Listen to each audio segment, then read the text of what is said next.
Thanks for tuning into this episode of the Human Performance Outliers podcast with Zach Bitter. Finally, we have handling a week off from running mid-plan due to vacation or life obligations.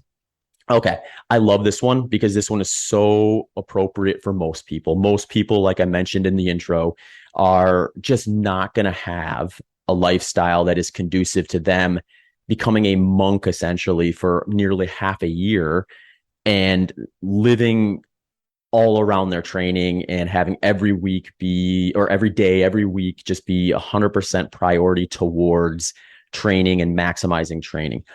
So even if that were the case, there is very little reason from what I believe to be training in a way where you are progressively adding more and more every week for 16 to 24 weeks in a row.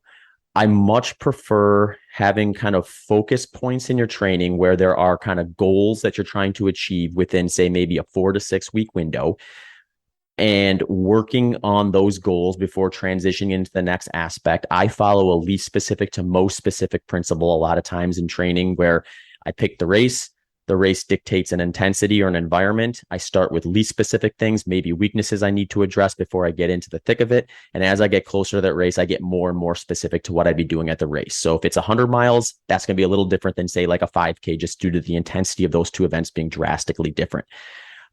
Either way, though, usually I'm looking at something like a 3-week progression where I am going to do enough work in those 3 weeks where I am stressing my body just a little bit past what it was currently comfortable with so that I'm getting a little bit stronger and a little bit better at that activity. I like to call it micro stressing because that kind of highlights that you don't want to take too big of a chunk at any one time because, one, you're inviting injury risk by doing that. And two, if you zoom out in your training, you may actually get less overall volume at the intensity you're targeting if you do too much for any one session.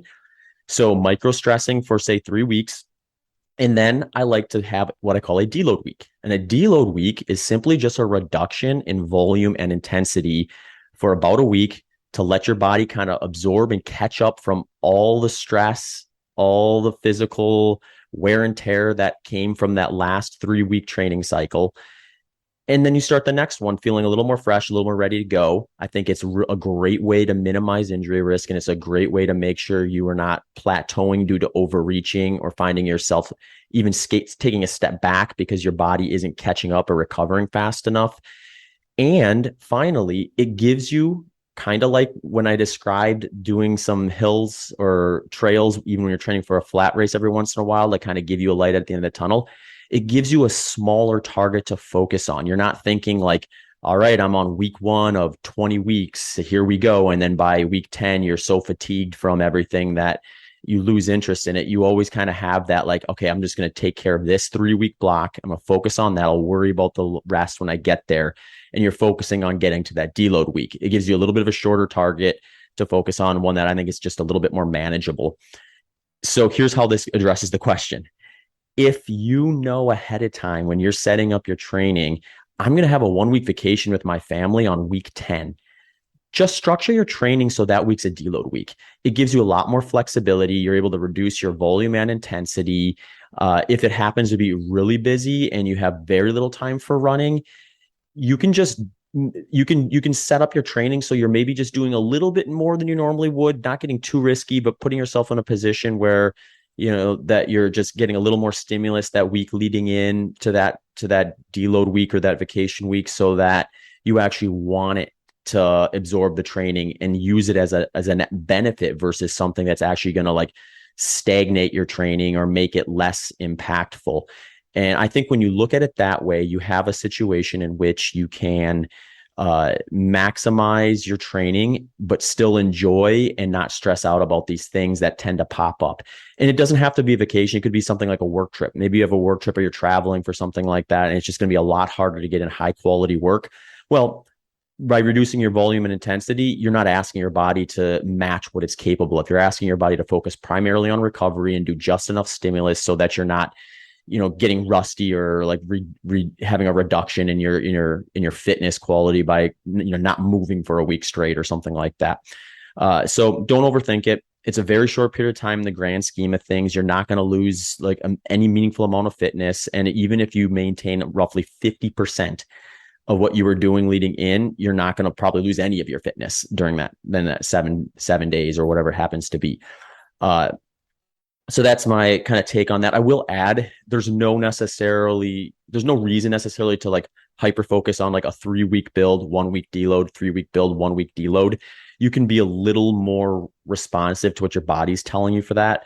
For me, I usually like plan out a ratio of 3 to 1 like that in most cases, but there's always times where I get to the end of say 2 weeks and I'm like, I've maxed out what I'm ready for right now. I need my deload week now if I'm going to continue this progression, and I'll take it early. Other times it kind of happens the other way where I underestimate where I'm at a little bit, and I get to the end of 3 weeks. I'm like, I can easily do another week. I don't need a deload week. I'm going to push that thing off one more. So generally speaking, in your training, when there's not these hard dates where you need a deload week due to other life obligations, be a little flexible with yourself with it in order to be able to just kind of actually listen to your body and make sure you're honoring the amount of wear and tear you're putting on yourself and actually recovering enough to get stronger and better, because your body does not care about the plan you laid out. If it's ready for rest, it's ready for rest. If it's ready for stimulus, it's ready for stimulus. So I think using any biomarkers that have been useful for you to determine your level of fatigue, as well as just listening to yourself and just trying to recognize things like, am I feeling like more tired than normal? Is my pace getting slower at a given effort? And things like that can usually be signs that you're kind of getting up to that edge where you need to kind of step back for a little bit and let everything catch up. All right. So those are the 3 questions we're going to hit on for this episode. If you have questions you'd like me to discuss or topics you'd like me to discuss on a future episode, feel free to shoot me a note. You can reach out to me at hpopodcast@gmail.com, or you can shoot me a note on any of my social media platforms. You can find me at Zach Bitter on Instagram, at ZBitter on Twitter, at ZBitter Endurance on Facebook. You can also head over to my website, zachbitter.com, and shoot me a note over there. Thanks for tuning into this episode of the Human Performance Outliers podcast with Zach Bitter.